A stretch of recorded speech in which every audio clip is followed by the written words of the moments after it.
Hello, everyone. This is Shay Stanley from Little Steps Asia, and today we are live with a very, very crucial topic about divorce in Hong Kong. And we, of course, brought in the expert, Jocelyn. Say hello, Jocelyn. Hi, everyone. Thanks for inviting me, Shay. Absolutely.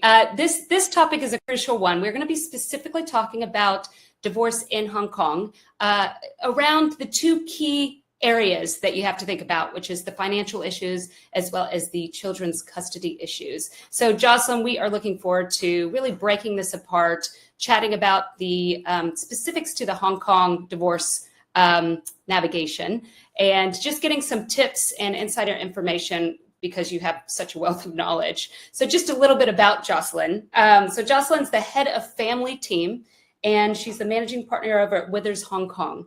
Jocelyn brings over 17 years of experience in family law and is recognized as a leading lawyer in Hong Kong. So we are very excited to talk to you about this topic. So maybe could you just give us a little bit of background on yourself? How did you get into this, and a bit about family law and you?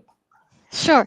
Well, I got into family law right from the get-go, right after I graduated from law school. And whilst most of my peers joined the corporate practice, at that time it was more popular, I wanted to do something more humanistic, so I chose family law practice, starting from my training.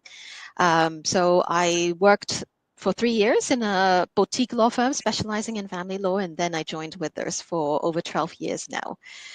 So family law covers, obviously, divorce, but it also covers things related to children matters of unmarried couples, as well as things like prenuptial agreements or any child abduction cases, and so on and so forth. Yeah. Okay, so we're going to be covering quite a bit today. So let's kick it off with our first topic, which is big one for parents, right? Children's custody disputes. So maybe if you could just break this down for everyone, because I know when I went through my divorce, this was quite new information. But if you could maybe break down custody, care and control, and access, so that everybody understands what those topics mean and how it relates. Sure.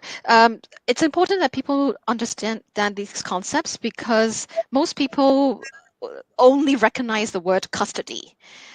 They don't really know that there's a difference between custody and care and control in Hong Kong.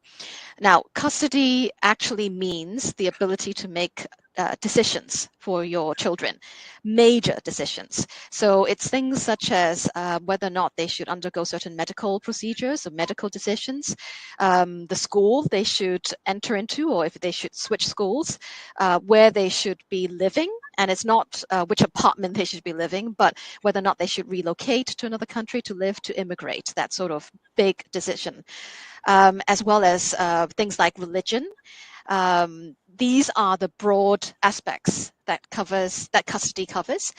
It can be sole custody or joint custody. Normally, in usual cases, the courts will give joint custody to both parents because it's not really ideal to deprive a parent of the ability to participate in these major decision making. So that's custody. Actually, the second concept, care and control, is what most people fight about.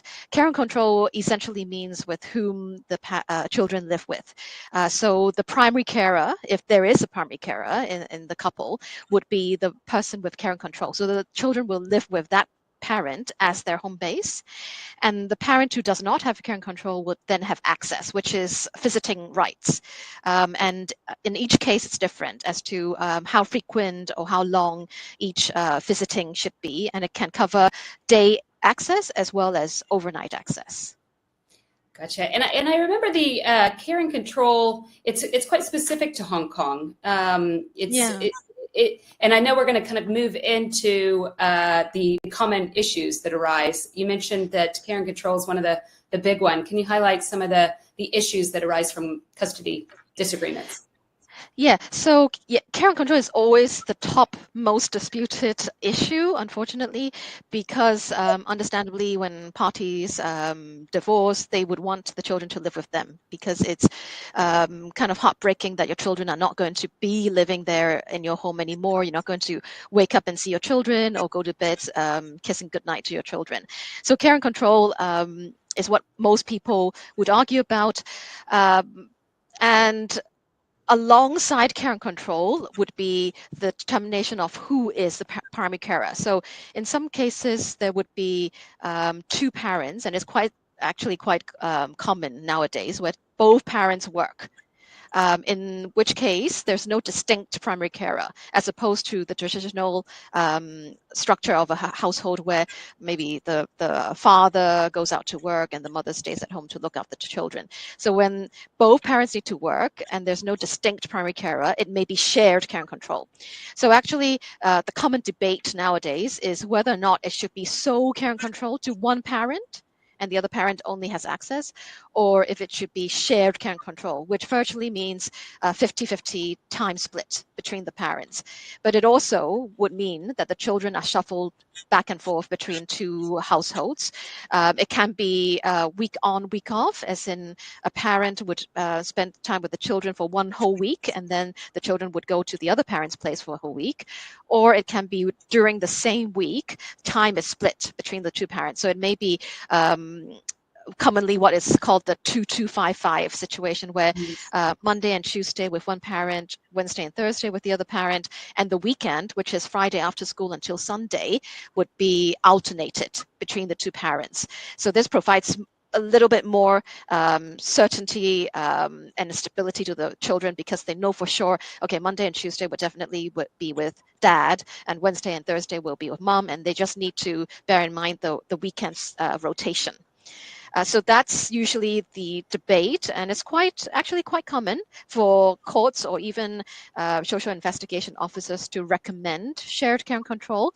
But the fact pattern has to be that both parents are equally involved in the children's day-to-day care, equally capable, and the transitioning needs to be done pretty well because, for instance, the children's school books or their extracurricular activities, equipment, and things like that needs to be transitioned between two houses. And so that requires some degree of cooperation between the two parents.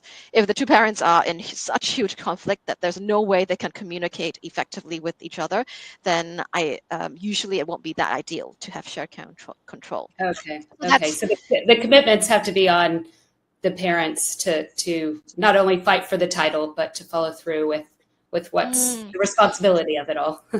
Yes, exactly. So that's one of the common disputes. The other common dispute is because I'm seeing more and more, unfortunately, young couples who are divorcing, and with young couples would have young children. So one of the big issues of debate would be whether or not in a situation where a parent has care and control and the other parent has access, whether there should be overnight access. Because let's say if the child is only 2 years old or even younger than that, and let's assume the father has never really been involved and it has been the mother who has been looking after the child, then there might be a mistrust as to whether or not the father is capable of handling the child on his own, especially overnight. And that's why sometimes people do argue whether or not or when overnight should be implemented. For situations like the scenario I just described, it may be that overnight access will be introduced in gradually in phases. So for instance, the father would have experience looking after the child for a few days a week or a few hours even starting with, and then gradually increase to maybe a full day. And then if that is fine, then eventually it can be overnight access. And obviously as the child grows older, the child would be more independent as well. So these two are the main areas of contention. Some clients or some people would like to have sole custody, just because they don't want to have to consult the other parent for decision making. But usually, unless the parent can demonstrate that the other parent would veto all decisions that she or he wants to make without good reason, just for the sake of it, just out of spite or making the person's life difficult. Otherwise, it's quite difficult at the beginning to get sole custody. So you need to really establish a pattern that there's just no way I can agree with the other side on big decisions. For instance, I want to switch the school for the children, and the other parent just say no without good ground, and then I want to go on holiday with the children, and the parent would say no. If there's a pattern, then maybe there's a chance of getting sole custody. The other possibility is obviously when the other parent is always absent or has been so irresponsible that he or she cannot be trusted to make decisions for the children. Yeah. Okay. So it sounds like that the pattern is key. Yeah. Okay. In terms of the typical process and procedure of resolving these, so this is, I'm sure you've seen it all in this area, but what would be the typical procedure to resolve these disputes? Yeah. So in terms of the court procedure, whenever there's an issue or dispute with children matters, then the court will order a social investigation report, which is when a social welfare officer would be assigned to the case, and he or she would interview the parents, interview the children if they're old enough, maybe even interview other carers, for instance, the domestic helper or grandparents, etc., to get an idea of a picture of what the arrangements historically has been like, how are the relationship between the parent and the child. There would also be home visits where the social welfare officer would observe the interactions and the bonding between the parent and the children. So after all this assessment, the social welfare officer would make a recommendation. So that's called a social investigation report. So that comes first, because we always say social welfare officers are the eyes and ears of the court, because there's no way the judge would actually be on the ground to interview and see the parents and the children. So that's step one. In some cases, there can be child psychologist reports being called for, but that would be more for the complicated cases where there might be a suggestion of either parental manipulation or alienation, or where the children are really distressed psychologically or emotionally. There can also be parental assessments, so the psychiatrist actually assessing the parents themselves. So after the step one of gathering expert evidence is done, then the court will hope that the parents can actually adopt the recommendations. If the parents still, for some reason or the other, do not accept the social investigation report's recommendation, then the court will fix the step two, which is a children's dispute resolution hearing. It's called a CDR. At the children's dispute resolution hearing, the judge would act like a mediator, almost, to try to encourage parties to settle, to try to say a few words, give a few indications as to what he or she thinks about the case, again, with the aim of helping the parties reach an agreement or consensus. And it's only when the step two, the CDR hearing, fails, where the parents do not want to listen to the judge or cannot come to a compromise, then the case would be fixed for a trial hearing, which is what you see on TV, where parties need to be in the witness box to give oral evidence, and there will be a lot of cross-examination. Nowadays, it's not that common for cases to go to trial, because there would be a lot of animosity built between the parents, which are not ideal, because they need to be co-parents for life. Also because of the enormous legal cost that's going to be involved. So usually both lawyers and judges would want to try to help the parties settle. Now that's the court process.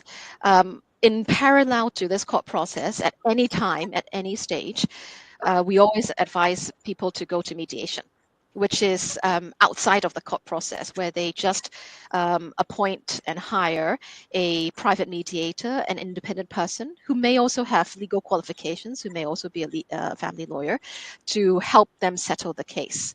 And this is most ideal for children disputes, because ultimately parents themselves know what's best for the children and know the ins and outs, the intricacies of the children's needs and their day-to-day arrangements, etc. So it's always best if the parents themselves come to a settlement rather than leaving it to the hands of the court, I would say.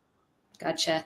And just out of curiosity, how common is it to have disputes after the divorce is finalized? So you've gone through it, you've finalized it. How common is it to go back into custody disputes? Not that common, because usually the hope is that after a final order is made, then the parties will adhere to the order. But there can be cases where a parent is still being obstructive towards, for instance, access, in which case the other parent has to go back to court to try to alter the arrangements. In extreme cases where a parent is totally obstructive of access, for example, the other parent can try to reverse the care and control, because otherwise he or she may not have a relationship with the children. So on the access, there may be disputes even after final order is made.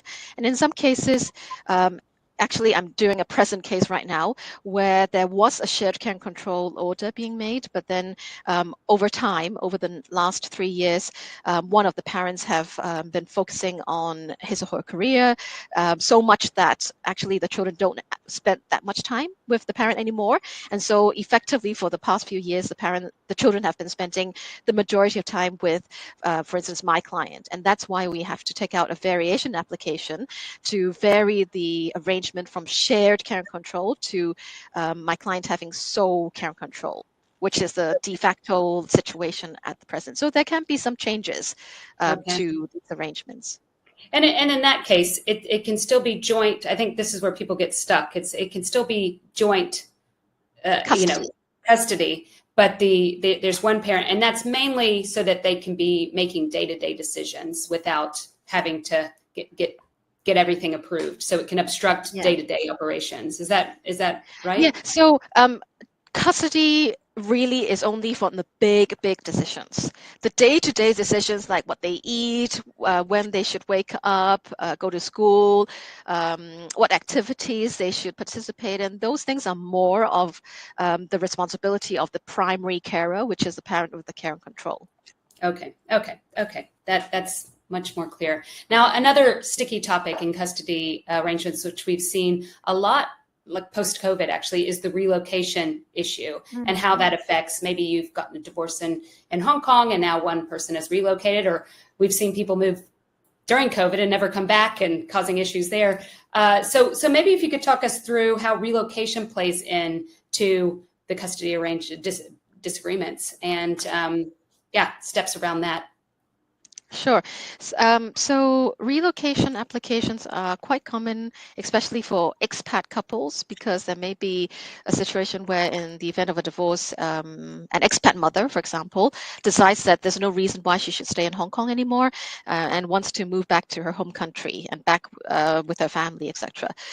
So in that situation, the person would have to ask the other parent for consent, because relocation is under the umbrella of custody, right? So in a situation of joint custody, you need to consult and get the consent of the other parent. If the other parent does not agree, then the person would need to take out a relocation application, essentially asking the court for permission to leave Hong Kong with the children. For all relocation applications, what the court will look at primarily is whether or not that decision is in the best interest of the children. So the parent who wants to relocate would need to explain and demonstrate that the place that they're about to move to or they intend to move to, in terms of schooling, there would be a seamless, smooth transition for the children. It won't upset their usual academics. Also, the accommodation has to be decent, so it may be showing photos of the place or the area that he or she intends to live in. Also, support network is important.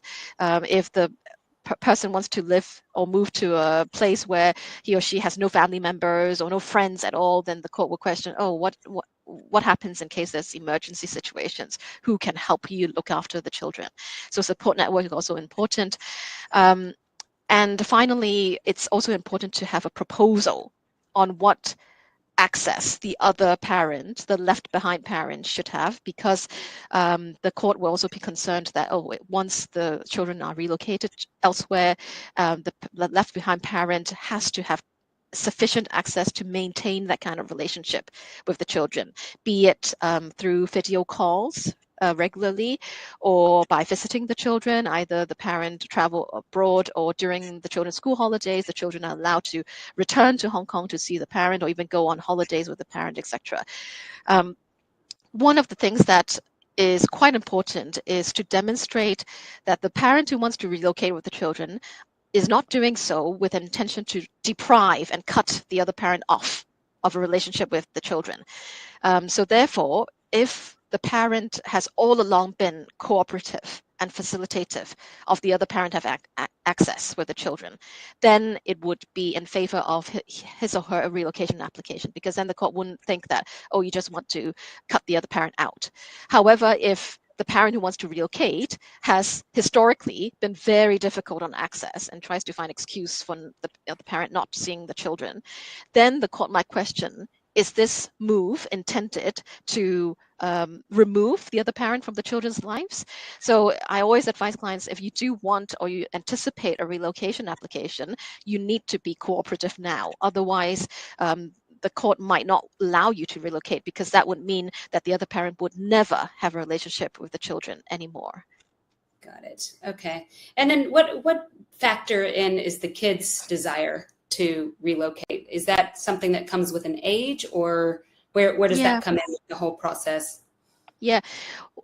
Be it relocation or any issue or dispute in relation to children matters, children's feelings, wishes, their views would also be taken into consideration by the social welfare officer, which I just explained. So even for relocation applications, there would be a social investigation report to assess whether or not this is in the best interest of the children. And through that exercise, the children would be interviewed, would be asked, do they want to move to another place, etc. If the children are fairly young, and there's no formula to this, or there's no hard and fast rule of what ages they are mature enough to have their own views. But let's say if they're still in primary school, like 6 years, 7 years, or even 8 years old, maybe the court will think that, maybe there might be a possibility that they don't really understand what's in their own best interests. And there's also a chance of them just being influenced by a parent, for example. So when children are younger, the views may not be given that much weight. Whereas if the child is maybe 10 years old, or even in secondary school, then they should be mature enough to understand what they really want, in which case their views will be given more weight, but still it's not determinative. The court won't just listen to what the children wants, still looking at the overall picture, looking at whether or not the schooling would be good for them, the accommodation, the parents can cooperate and facilitate access for the left behind parent, etc. Okay. So one final topic around the custody disagreements, which is probably the big fear, child abduction. How common is this, and what's your experience in this area? I would say during the pandemic, it's quite common, unfortunately. And that's not really because the one parent abducts the children to another country. In the first instance, usually during the pandemic, they left Hong Kong and went back to, let's say, Australia, US, or Germany with the other parents' consent to escape the pandemic situation in Hong Kong. But the difficulty is when they decide to stay permanently there. And that's not with the other parents' consent, because the agreement was that it would be a temporary stay, but they then converted it into a permanent stay. In those situations, it can also be regarded as child abduction, because it's not with the other parents' consent. Child abduction cases, if the place where the children are taken to is a signatory to the Hague Convention. There's something called a Hague Convention for International Child Abduction. if the country is a signatory, then it should be fairly easy to bring the children back to Hong Kong, because as part of the treaty, the countries will cooperate to facilitate the child to return to his or her habitual residence. So the central authority, namely in Hong Kong, the Department of Justice, would cooperate with the central authority in, let's say, the US, to ensure that the children are brought back, and ideally within 6 weeks is the time frame. Okay. However, there are situations where the children are taken to a country which is not under the Hague Convention. For instance, Taiwan, PRC, Japan are not. And that's when the difficulty lies, because I've had cases where the child was taken to those places, and therefore you can't invoke the Hague Convention to ask the central authorities to help. What you can do is only to get a local Hong Kong court order saying that the child should be returned to Hong Kong. But whether or not it can actually be enforced in that jurisdiction is a different matter. For instance, I've had cases where the child is taken to Taiwan, and even though we successfully obtained a return order in Hong Kong, Taiwan courts do not necessarily recognize a Hong Kong court order. They would want to reassess the situation themselves, which takes a long time. It can be up to 3 years, by which time the child has already settled in Taiwan or in the new country, and there's no point really for the child to be returned to Hong Kong. So it can get a bit tricky in those situations. And yeah, I think that's probably one of the bigger nightmares that people can think about. So it is good to get the information on it, and just, I guess, just have the right lawyer, right? And to keep your children's passports safe, right? Mm. Because without passports, the other parent True. can't really leave Hong Kong. Yeah. So we're going to move in, because we've got just short on time here. We're going to move into the second topic. But before we do, I just want to remind everybody the topic of today's live. It is about divorce, specifically in Hong Kong. We are talking to Jocelyn here from Withers, Hong Kong, who is an expert in this field, in family law. And we are diving into the topic of custody with children, which we've just covered. We're going to be moving into financial. And followed by that, we're going to get into prenuptial as well. So just a reminder, you guys can ask questions. Just pop it into the comments. And we will have Jocelyn, with all of her expertise, get back to those comments. So let's carry on. Let's move into the next area. All right, so this is the next big one. This is financial disputes. So Jocelyn, can you just tell us what couples should consider when they are just starting to think about the financial settlement in regards to divorce? It's a big one. Yeah, so generally they should consider financial settlement by dividing it into 2 boxes, I think. One would be assets, as in things that you own, like bank account balances, investment accounts, properties, even pension, etc. So that's assets. The other big box would be income. So that's in relation to spousal maintenance. For all cases, what the court or what the parties should consider is whether or not they should divide, or how they're going to divide the assets, and whether or not there will be spousal maintenance. If so, how long and what amount the spousal maintenance should be. Okay. So yeah, I think it's probably quite overwhelming for those. I mean, a lot of times you find in Hong Kong, you've got one person who's very savvy in that area, and one person who's not. So is that, at Withers, is that something that you handhold, when people are just starting down? Because it's quite an overwhelming thing if that's not your cup of tea. Yeah. Well, if the person who's not financially savvy has a lawyer, then it may be a bit easier, because lawyers would guide the clients through the process. For example, from the first step of giving financial disclosure, because both parties, not just the financially stronger, but also the financially weaker party, has to give financial disclosure.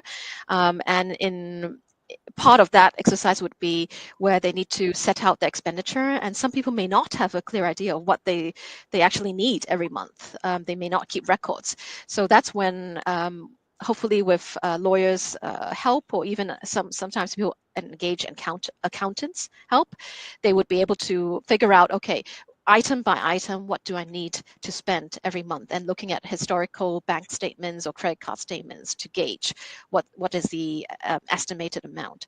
So that's first part, maybe a bit tricky for some people. The second would be financial discovery. So once the financial disclosure is exchanged, the person who's not really savvy with finances may find it very difficult to absorb and digest what his or her spouse has just disclosed, and whether or not the spouse has disclosed the full picture of the finances, in which case, again, it may be the lawyers or even accountants' job to help them analyze the disclosure, work out what questions they need to challenge the other spouse on, whether or not there's any further evidence, documentary evidence, or any further financial disclosure they need the other person to make in order to be able to ascertain the full scope of the assets or the income. Hopefully with lawyers, the process will be a bit simpler, but I can understand how daunting and overwhelming it can be in the very beginning. Yes, I think one of the things that I feel like you come out with after you go through this, process is a budget, and as you move on into your next phase of life, going through this process, it can be long, especially if you're not financially savvy, but you do come out with a very detailed budget that you take into the next phase. So I guess there's a rainbow out of that process. Yes, indeed. You might not have ever gotten to it, right? So that there is that. So can you just talk a little bit about how the court determines the spousal and the child maintenance? Because that's, it's I guess the terms are different in each country. So maybe just explain what that is and how the court determines it. Okay. So spousal maintenance, in the US, they call it alimony. Spousal maintenance means the monthly financial support that a person needs to pay to the spouse. Spousal maintenance is different from child maintenance. So in most cases, the person may only have an idea of what the family collectively spend every month. But in a divorce situation, it's important to be able to have a distinction between what the spouse herself or himself is spending and what the children are spending. The reason for that is because for children's maintenance, the duration is pretty much set. It's until they reach 18 years old or until they finish full-time education, which is understood as at least the undergraduate degree in university. It's the Hong Kong law. More generous than other jurisdictions, I would say. And the duration for spousal maintenance, however, is totally different. And there's no hard and fast rule or formula even to calculate how long the duration of the spousal maintenance should be. It can be more or less like the duration of the marriage, or it can be longer, it can be shorter.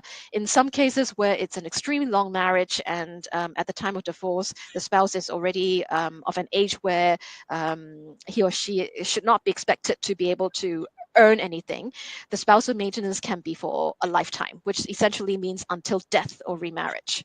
Okay. So because of the duration difference, it's better to split the spousal and the children's maintenance into two. Now, how you determine the amount of the spousal or children's maintenance is the same.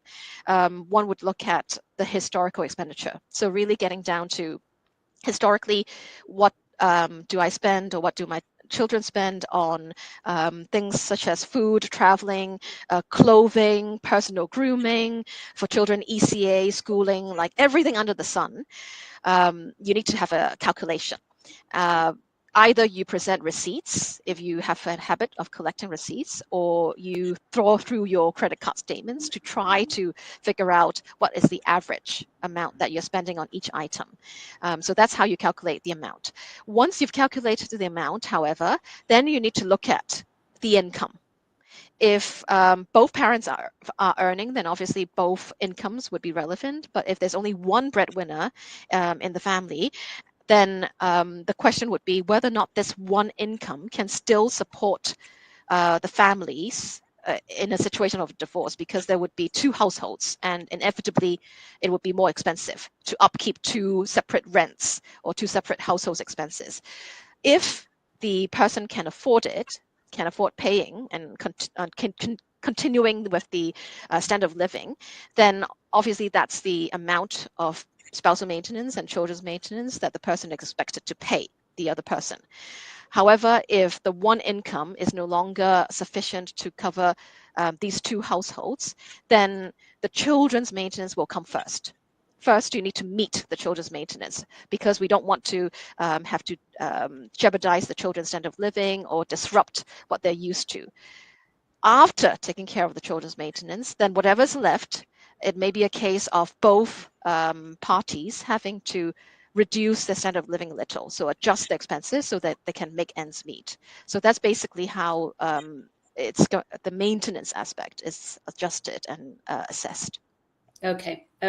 So in the case of one strong breadwinner, or say one person earns 10, 20 times what the other person makes, the assumption that it should be 50-50 is not the case here. It's taking into account the income minus the expenses, and it's allocating to the children first and then followed to the spouses.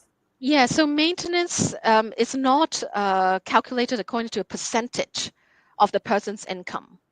Some people have that misconception.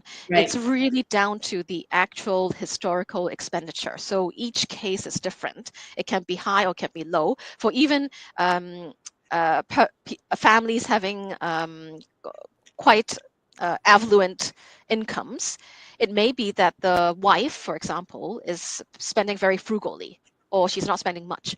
That's the level where her needs are. And it can be that the couple may be spending exactly what they earn at a high, so average income, but a high standard of living. Again, that's going to be the standard of living. Okay. So it's not 50-50. 50-50 is more for assets division. Got it. Okay, which we're going to get to next, actually. So the 50-50 split of assets, maybe you can dive into that. So we've covered income, expenses, child support, alimony, the calculations there. Assets is treated separately. How is assets treated? Assets, usually the starting point would be 50-50. Maybe you've heard that is the case in Hong Kong. The reason is because the court assumes that both parties' contributions are equal. Historically, the woman stayed at home to look after the children. The man perhaps is the breadwinner, and the court wants to protect the female and therefore assumes that the homemaker's contribution is the same as the breadwinner's. So that's a starting point. However, it doesn't necessarily mean that it's always going to be 50-50. There are some cases where parties can deviate or argue to deviate from this 50-50 rule. So the steps to which the court will assess whether or not it should be 50-50 or how much it should be split. First, looking at the scope of the assets. So ascertaining, okay, what is the bank balance? What are the properties, the values, etc., etc. So to come up with, okay, how much is this pie worth? That's step one. Step two would be assessing the parties' needs, looking at, again, their monthly needs, their age, their ability to earn, etc., to work out, okay, what would these two people need in order to sustain their living going forward? And then step three would be if the asset pool, the pie, is big enough to cover both parties' needs, then the court will allow and entertain arguments as to why certain assets in this pie should be excluded from division. And that would be things which by nature are not matrimonial. So for instance, premarital assets or things which are inherited by a person or gifted by his or her parents or families. Those essentially are not things that is a result of the person's efforts during marriage, right? So those can be argued to be excluded. So the end result might be that it's not the 50-50 split if the court does separate certain assets outside of the equation. Okay. So it's not straightforward, but the inheritance, the gifts, the assets that came in before the marriage happened are the ones that can be discussed. Yeah, that can be excluded from the sharing. But still, you need to argue your case as to why, because one of the things that one needs to take note of, because I've heard questions about premarital assets all the time, people assume that it's going to be excluded, but unless either the premarital inherited or gifted asset has never been commingled with other matrimonial assets during marriage. That's number one. Number two, never been used during the marriage by the couple or family. Number Okay. three, the family has never benefited from this. If these requirements are met, only then can you try to exclude the asset, because otherwise, if there's a premarital chunk of cash that you have, but then you keep depositing your income accumulated during marriage into the same bank account, then you're mixing premarital with marital and converting the premarital into something marital. So you Got can't ring fence it anymore. Same with properties. If you have a premarital property, but you use the rental income on the family's expenditure, or the family lives in the property, then again, you're converting something non-matrimonial to matrimonial, in which case you can't be making that argument anymore. Okay, that makes sense. I guess it would be the same for businesses as well. You might have started it before the marriage, but then it developed during the marriage and everybody Yeah. objected. So those kind of things are the ones that, okay, that's clear. So what about a short marriage? How does that factor into the court system here in Hong Kong? That's a good question, because it's more and more common, unfortunately, now for divorces to happen to couples who have been married for a short period of time. So for short marriages, because usually the bulk of the assets are premarital to begin with, also there wouldn't be much contribution from both parties to generate the assets. Therefore, usually for short marriages, and I'm talking about 1 to maybe 5 years of marriage, it may not be 50-50. Okay. Split of assets. Another element to that is spousal maintenance, again, because usually for shorter marriages, the couples are usually younger and there's less reliance on the other person, and therefore usually either there would be no spousal maintenance if both are financially independent, or the spousal maintenance would just be a period of time for the other person to re-establish himself or herself. So maybe 2 years, 3 years, not for as long as other mid-length or long marriages would be. Okay. Okay. And then just a quick, if there's a quick, when you have a financial dispute, I guess during the divorce process or after, what's kind of the procedure that you recommend to clients? It's the same as the procedure for children disputes. So first Okay. of all, you need to give financial disclosure. Then you can challenge the other person's disclosure. So that's a financial discovery process, which takes the longest, actually. After each other is fairly satisfied with the financial disclosure aspect, then the court will move the case forward to an FDR, financial dispute resolution hearing, where the judge again sits as almost like a mediator to try to help the parties settle by giving indications of what's a reasonable outcome for the case. If there's no settlement at the FDR hearing, then there would be a trial hearing set where parties need to go for a full-blown court hearing. Okay. Okay. So it's a similar process there. Okay. Yeah. So what happens after the divorce and everything's great, everything's signed off, and then somebody just decides not to pay? What's that process? That would be down to enforcement. So for instance, if it's a lump sum, if it's a lump sum that a person needs to pay, that's very simple. The person the recipient, the supposed recipient, can take out enforcement procedure measures against that person. The person has to show cause as to why he or she cannot pay, unless that person is declared bankrupt. There's absolutely no excuse or no way the person can wriggle out of that.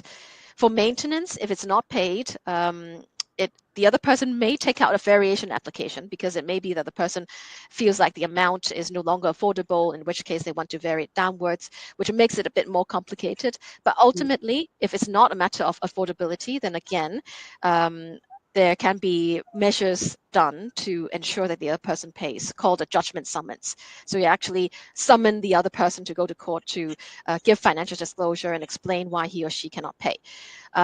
If there's a pattern of a person not paying or paying late, etc., there's something called a secured periodical payment, where the court can actually make an order that the maintenance is now linked with the person's income source. For instance, if he is employed, then the company would be ordered to first pay the wife spousal maintenance or children's maintenance before distributing the remainder of the income to the employee husband, for example.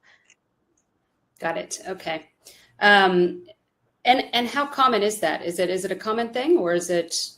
It's periodical. Secured periodical payments order is not common, to be honest, because you need to establish this pattern of the person's non-compliance. But it is quite common for people to have to take out enforcement measures to force the other person to pay. Okay, lovely, lovely. Well, we are going to wrap up the financial disputes section on that note. Is there any areas that I didn't cover that you just want to tip off? You've been so helpful in this area, in the children's disputes area, but we have one more topic to cover. Is there anything that I missed? One more thing which is quite commonly disputed in almost all the cases that I see nowadays, especially in Hong Kong, would be third-party interests. And by that, I mean parents being drawn into the divorce proceedings, because nowadays there's a lot of first-generation wealth being mixed with second-generation couples or families, right? So there's a lot of situations, be it expat families or Chinese families, where the parents are the ones who funded the property purchase for the divorcing spouse. And at the time of divorce, therefore, the question is whether or not it was a gift, the property was a gift, in which case it should be a matrimonial asset to be shared, or if the property is actually still owned by the parents. So the parents are still the beneficial owner, but they just put the property under the name of the child, who's now divorced under a divorce. In that situation, if the parents and the divorcing spouse wants to argue that the property is actually still belonging to that parent, they need to take out an application to convince the court why that's the case, looking at the evidence as to whether or not the parents were still the decision makers in everything in respect of the property, be it renovations or renting it out, whether or not the rental income, if it's rented out, it's still received by the parents historically, etc., to ascertain, are they really the true owners of this property? In this kind of exercise, unfortunately, the parents have to be drawn in as interveners, we call it. So they need to give evidence in court, oral evidence. And it's down to whether or not the judge in the case believes that actually the property is not owned by the title holder, which is a spouse, but actually the parents who funded it. So that adds some bit of complications to a divorce proceeding, yeah.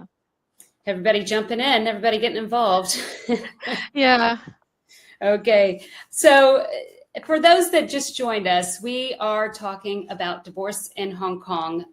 Jocelyn's been so helpful. Jocelyn from Withers, specialist in family law, has taken us through the big areas that we need to be focused on, which is children's custody, financial disputes, and we're going to now dive into prenupts and postnupts, which I imagine you've got another wealth of knowledge, but this is something that I think a lot of people go, "Woo, I should have done that," or "Can I still do that?" So I think this is a very interesting one to wrap up this conversation with. So let's dive right in. Just a reminder, everybody, please feel free to comment, ask questions.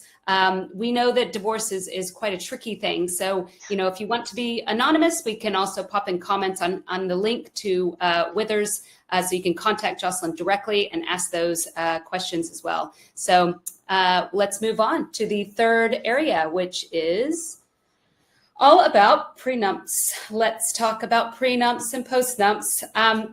Talk to us about the benefits of prenupts and postnupts. I guess before I even do that, out of all the percentage of people that you work with, how common is it that there is a prenup in place when the divorce comes in? And is that changing? It's not common. So rarely do we deal with divorce cases where the divorcing couple has a prenup in place, because to be honest, prenuptial agreements have only become quite popular in Hong Kong for the last, I would say, 5 to 7 years. Right. In the UK, it's way longer than that, but Hong Kong, given it's an Asian society, it's catching up now. So prenups nowadays, I don't think it's for the rich and famous, which a lot of people think it is. There are more and more average income families or individuals who wants to get a prenup done. And the reason for that is because I guess people understand that divorce is a real contingency, and that in the situation of divorce, you may have your assets wiped out, or at least half of your assets wiped out. And it can be a very acrimonious, a very drawn out process, which no one wants to have to go through. So because of that, prenups offers some sort of certainty towards what would happen in the event of a divorce. It minimizes the room for argument, and pretty much sets in place, okay, how are the assets going to be divided, whether or not there's going to be spousal maintenance, etc. And alongside that is the added benefit of financial transparency, because most couples don't like to talk about money before they get married, and even maybe after they get married, they may not want to talk or ask the other person, oh, how much do you earn, or how much assets do you have? But doing a prenup actually opens up this very awkward topic and forces the couple to have to discuss finances together, which I believe is a good thing and a good foundation for a successful marriage. Okay. Good recommendation. Yeah, I think you're right. It has become a lot more trendy. I think 20 years ago it was like the celebrities, or why would you do that before marriage? But you're right. It's a smart thing. It's a smart thing to kind of lays it out, and it shows where respect is when it's in a good place, right? So how do you get started? What do you recommend for those that are considering it? I would suggest that they have a conversation with their fiance first, to warm them up to the idea of having a prenup in place. Have a think about the objectives. What do you want to achieve from the prenup? And then maybe consult a lawyer to discuss the terms or the proposal that the person wants to make to the fiance. Once there is a sort of agreement or proposed agreement in place, I always advise people to talk to their fiance about the terms, because it's always best to speak to each other about it openly, come to a compromise, an agreement, and then you relay that agreement to your lawyer, which comes down to just drafting up the prenuptial agreement. Also, you need to give financial disclosure, so you need to ready that list for your lawyer, and you need to take note of the timing of the prenup as well, because prenuptial agreements should be signed at least a month before the weddings, and you should estimate maybe 2 or 3 weeks of process from scratch for the prenuptial agreement to be then signed. Okay. And then how do you ensure that they're valid and recognized in the court? Yeah, so there was a misconception, I think, before, where people say, oh, prenuptial agreements are not valid in Hong Kong, so there's no point of doing it. Well, that statement is wrong, because while the courts won't blindly and automatically rubber stamp every prenuptial agreement, but as long as certain requirements are met, then the courts nowadays will uphold the terms of the prenup. So what are the requirements? First of all, I just mentioned that briefly. The prenup must be signed at least a month, 28 days before the wedding, so that there can be no party trying to argue that he or she had to sign the prenup because otherwise the wedding invitations were already sent and it's embarrassing to cancel the wedding, etc. So 28 days minimum before the wedding. Second, there must be financial disclosure on both sides. And again, that is to protect the person himself or herself, because the more disclosure you give, the less chance it is for the other party to then in the future say, oh, I didn't know that you have so much wealth, or I didn't know I was signing away my rights to so much. And therefore, it's essential for there to be financial disclosure, although that's also what people are most uncomfortable about. The third is both needs to have independent legal advice. So it can't be one lawyer advising both parties, because their interests would have conflict, and therefore they each should have their own legal advice. And then lastly, the terms of the prenup must be fair. So what I mean by fair is that it at least shouldn't put the other person in a real predicament of need. So the other person has no roof over their own head, or no means to sustain their own basic living. So that's when the lawyers come into play, because lawyers would advise the clients whether or not the terms would be considered fair in the eyes of the court and meet that threshold. Okay. Okay. And then do you have a recommendation in terms of where the prenup is signed? Is that factored into, I guess, the process? That's also a good question, especially because there's more and more couples who are now living in different places. Like they may have multiple passports, for instance. They may have intentions to live in different places, relocate to different places, also assets scattered around the world.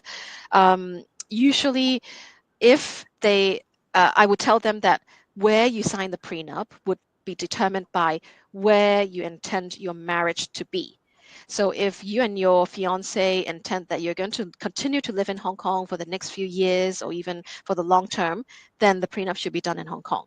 However, let's say you intend that actually in a few months' time you're going to relocate to Singapore, then, and actually there's no possibility of returning to Hong Kong to live, then the prenup should be done in Singapore.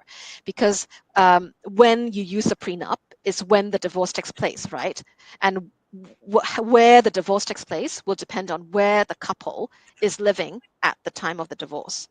So it's down to assessing, okay, what are our future plans in terms of residence? And there can be situations where the same couple may be now intending to live in Hong Kong for a few years, but then relocating, let's say, to the US after 3 years, 5 years. In those cases, then it's usually prudent for the prenup to be not just looked through by a Hong Kong lawyer, but also a lawyer in US, just to make sure that the same one prenup can also be applied and recognized in that jurisdiction that they would be moving to. Okay. Okay. Okay. Good advice. So how do prenups help when then the couple comes in and says, I want to divorce? Yeah. Usually the common objectives that I see for doing prenups would be that they want to exclude certain categories of assets which are by nature nothing to do with the marriage. So things like premarital assets, things that they have already at the time of getting married, inheritance, or gifts from their parents or their families, because it may be instigated by the families themselves or the parents, because they obviously don't want their hard-earned assets to have to be shared to a divorcing spouse. So these are the common categories of items that people want to exclude in the event of a divorce. And if you do a prenup with those terms, then obviously when it comes to a divorce, then you just need to look at assets which are outside these categories. Okay. Yeah, so some of the common types of prenuptial agreements would be that people would, for younger, more financially independent spouses, couples, they would want to have I call a what's yours and what's mine's mine kind of agreement, where it's very clear cut. Whatever is under sole name of the person would be their own property, and they share in whatever's held under joint names only. So that's very clear. No room for argument at all when it comes to divorce. But for cases where the couple has a huge financial disparity, then it may be that they need to enter into something like a Hollywood style kind of prenup, where the financially stronger person would give the financially weaker person a lump sum, maybe on a sliding increasing scale. So depending on the duration of marriage, the lump sum would increase as it goes on, or even identify a property that the financially weaker party would be receiving, so to ensure that she has a roof over her head, those sort of arrangements. Okay. And yeah, so I think those are the questions around prenups. Is there any other pieces of advice you want to share for those that are considering it? Just something to inform people about, because I've been asked whether or not infidelity clauses can be put in a prenup where okay, if my fiance cheats on me, then I can get a bigger share of the assets, or there would be compensation. Well, the answer is unfortunately no, because it's unenforceable. The courts won't be taking moral judgments. So these kind of infidelity clauses, even if you put it in, won't be recognized by the court in the future, I'm afraid. Okay, that's a good thing to know. I can imagine it's like a record scratch when that is brought up as well in the meeting. Yeah.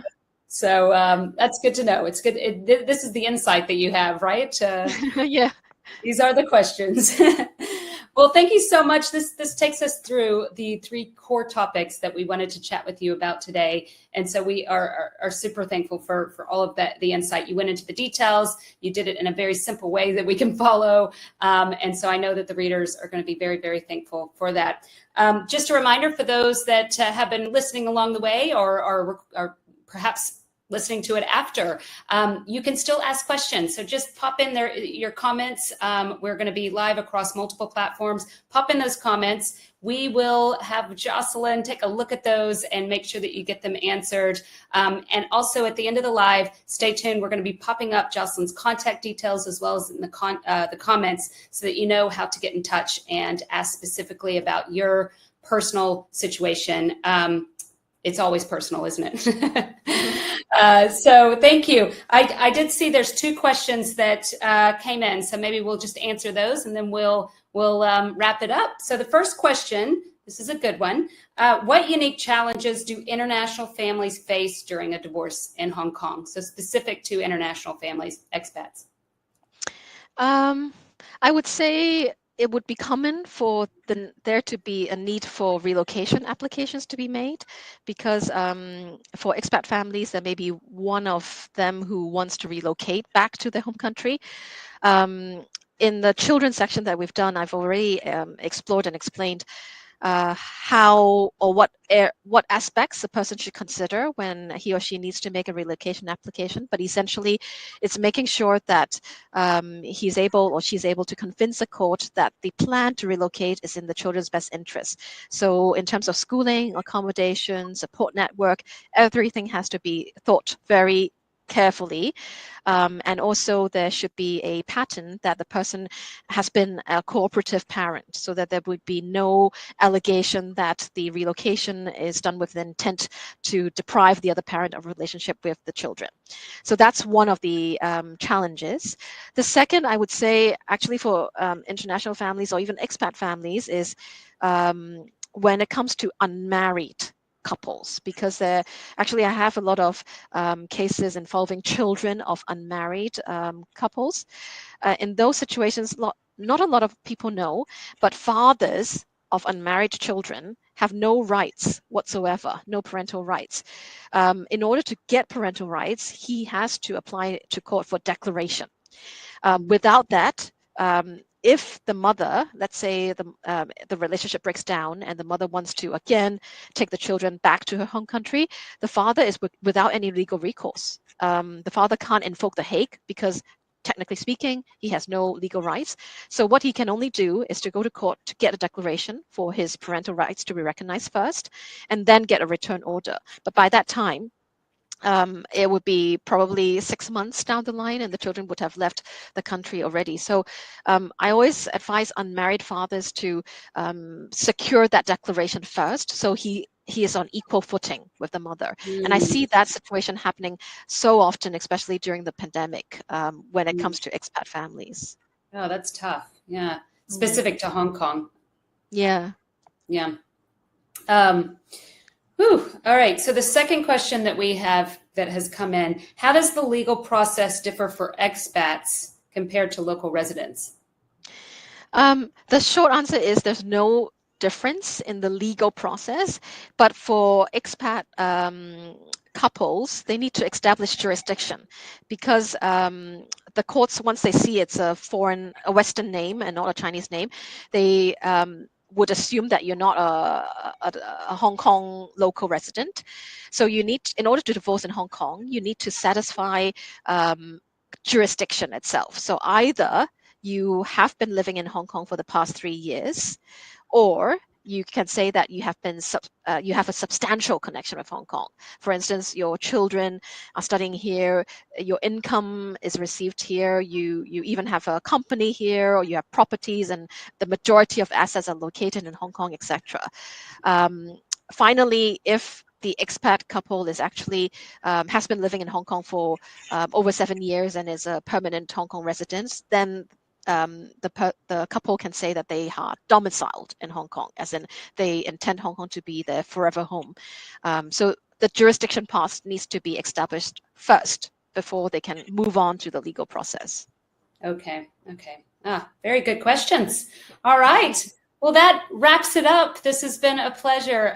You are a wealth of knowledge, and you explain things very easily, which, when people come into your office and are talking about divorce, it's an overwhelming emotional time. So I really appreciate you going into the details as well. So after this chat with Jocelyn, I'm going to pop up her contact details. Everybody can take a note of that. We will also put it in her comments so you can get in touch and again, talk to you about your own personal questions. And then, we will see you at the next live on Little Steps. Jocelyn, is there anything else that you want to share or any other bits of advice for those that are starting the navigation or right in it? Well, I'm happy to answer any questions, and I just want to say it has been a pleasure to share always. So yeah, thanks for having me, Shay. Wonderful. Well, we will probably have you on soon talking about something else. So we really appreciate this breakdown, and I'll talk to you soon. Goodbye, everyone. Thanks for joining Little Steps Live, and we will see you next time.